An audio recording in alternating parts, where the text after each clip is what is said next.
காரை அங்கே வச்சா தான் பார்க் பண்ண கஷ்டமாக இருக்குது.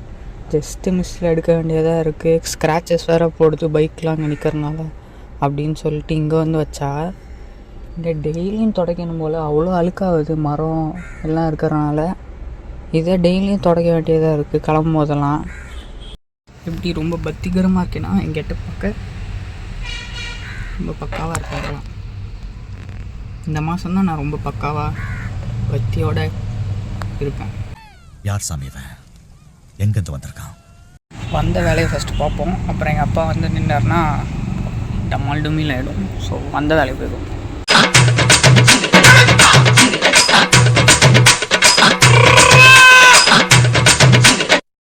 என்ன ஆச்சுன்னு தெரில. ஏதாவது துடைக்கும் போது கடிச்சிச்சா என்னன்னு தெரில. ஒரு மாதிரி எரியுது என்னன்னே தெரில. இது வேறு திடீர்னு கோயிலுக்கு போனான்னு அப்பா சொன்னார். அம்மா வரலன்ட்டாங்க. 3 பேர் போனால் கார் எடுக்கலாம், 2 பேருக்கு எதுக்கு காரு? எங்கள் அம்மா தான் போய் காரத்தோட கிளம்ப திடீர்னு வந்து கிளம்புனா அப்புறம் அழுக்கில் எப்படி கிளம்புவீங்க அப்படின்னு கேட்டாங்க. எங்கள் அப்பா திடீர்னு நம்பவும் முடியாது. திடீர்னு ஸ்கூட்டி எடுத்துருங்க அப்படின்ட்டாருனா நான் வேறு இங்கே கஷ்டப்பட்டு தொடச்சின்ருக்கேன். ஃபோன் பண்ணி கேட்கணும். ஸ்கூட்டின்ட்டு எங்கள் அம்மாவை தான் போய் கேட்கணும் எதுக்கு இப்படி அனுப்புங்க. On your marks. Get set. Go. Ayyappan for athletics.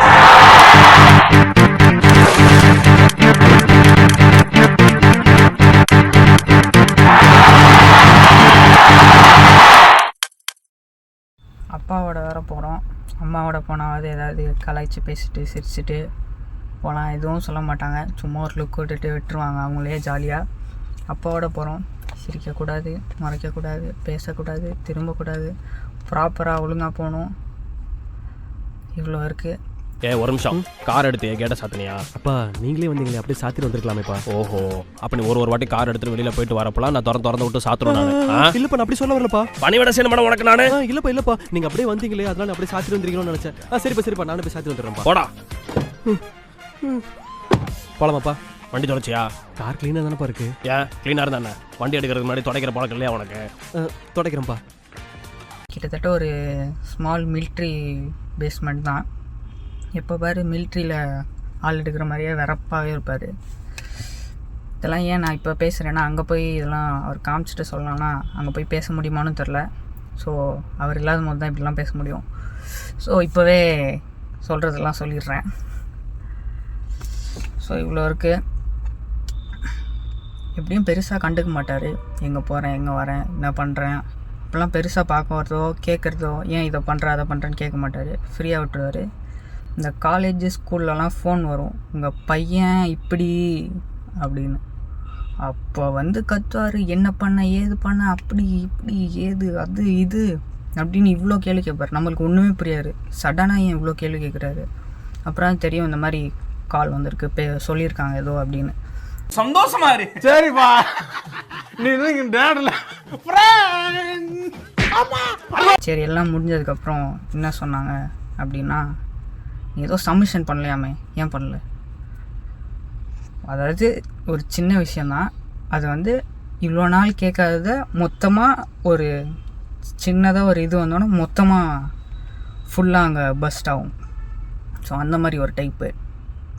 But அது முன்னாடி இப்போ எவ்வளோ பரவாயில்ல, கொஞ்சம் கொஞ்சம் சேஞ்சஸ் ஆகிட்டார். மேபி நான் அக்காலாம் வளர்கிறனால சேஞ்சஸ் ஆகிட்டாரா இல்லை ஆட்டோமேட்டிக்காக அவர் ஏஜ் போக போக சேஞ்ச் ஆகுறான்னு தெரில. இப்போ கொஞ்சம் பரவாயில்ல. பட் முன்னாடி அப்பப்பா கிட்டத்தட்ட மிலிட்ரி தான் சொன்னேன், மிலிட்ரி பேஸ்மெண்ட்டில் தான் நான் இருக்கேன். ரொம்ப ஸ்ட்ரிக்டாக, ரொம்ப இதுவாக ப்ராப்பராக நீட்டாக பர்ஃபெக்டாக இருக்கணும் எல்லாத்துலேயும். அதுவும் அவர் சொல்கிற ரூல்ஸ் பக்காவாக ஃபாலோ பண்ணணும்.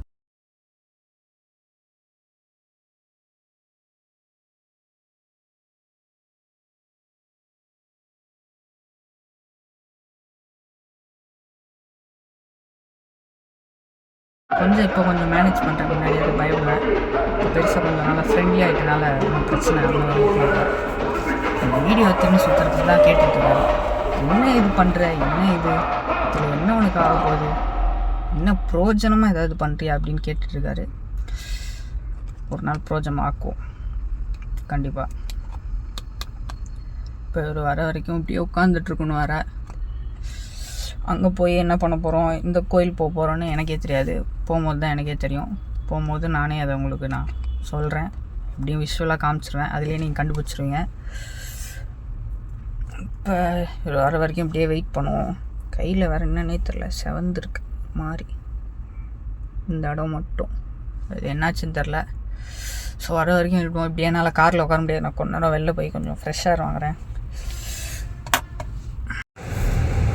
எனக்கு தெரிஞ்சு மோஸ்ட் ஆஃப் த ஃபாதர்ஸ் அப்படி தான் இருப்பாங்கன்னு நினைக்கிறேன். நான் சொன்ன அந்த கேரக்டரில் தான் மேபி 100 கண்ணு வேண்டாடா சாமி, தாத்தா உங்கள் பாதத்தை தொட்டு வணங்குறேன்.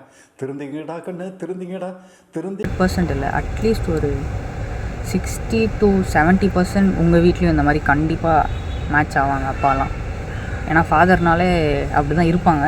ஸோ அந்த மாதிரி யாராவது இதே மாதிரி எக்ஸாக்டாக இருக்குது ப்ரோ, ஆமாம் ப்ரோ அப்படின்னா கொஞ்சம் கமெண்ட்டில் சொல்லுங்கள்.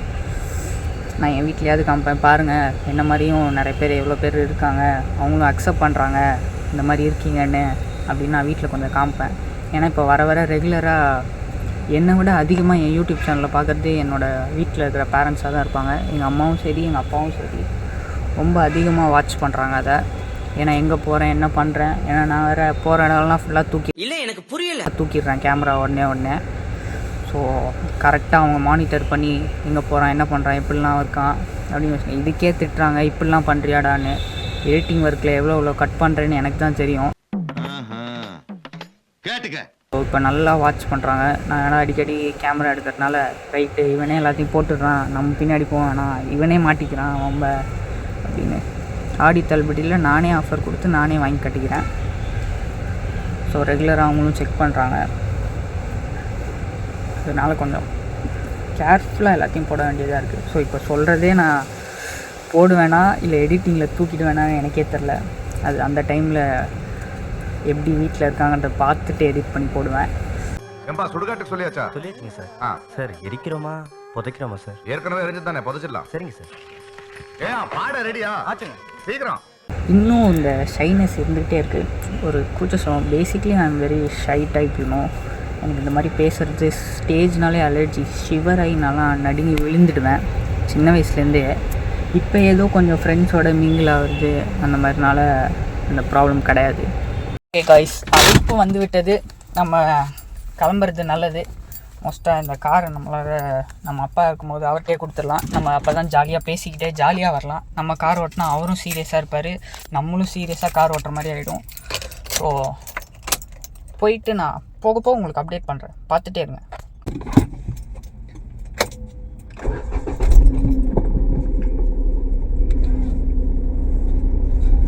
ரொம்ப நாள் ஆச்சு இப்போலாம் வர வர கார் எடுக்கல, முன்னாடி காருன்னு இருப்பேன்.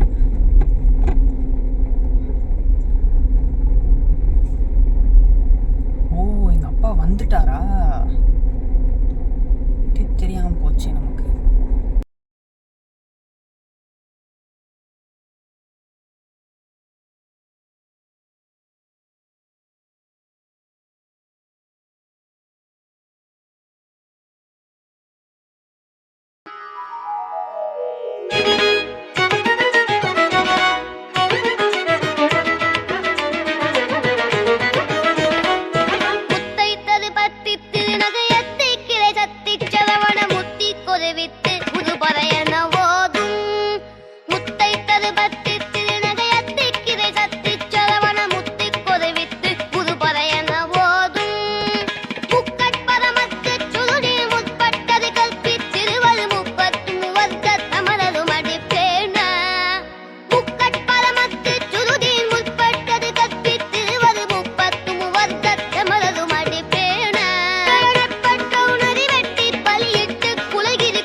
கிரிஞ்சுங்க, கிரிஞ்ச் ஆஃப் த இயர் உங்களுக்கு அவார்டே தரலாங்க. எப்படாங்கண்ணே சூப்பர் கிரிஞ்சு, இந்த மாதிரி கிரிஞ்சு நான் பார்த்து தரலாங்க.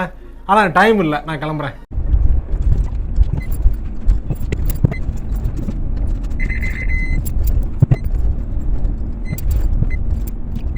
2 hours later.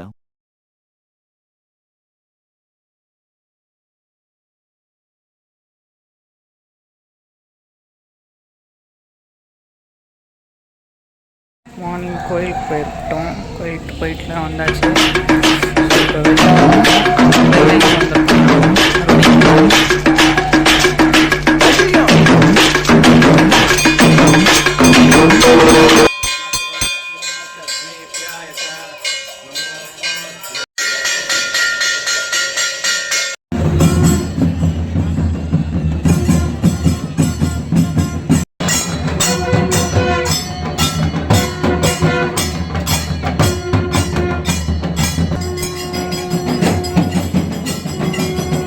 இன்னைக்கு ஃபுல்லாக கோயிலாக சுற்றி ஃபினிஷிங் டச்சாக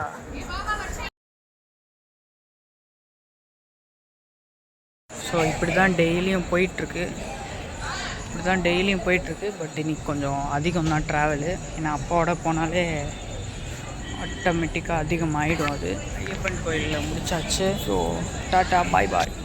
நான் வீட்டுக்கு போய் ரெஸ்ட் எடுக்கிறேன். டயர்டாக இருக்குது.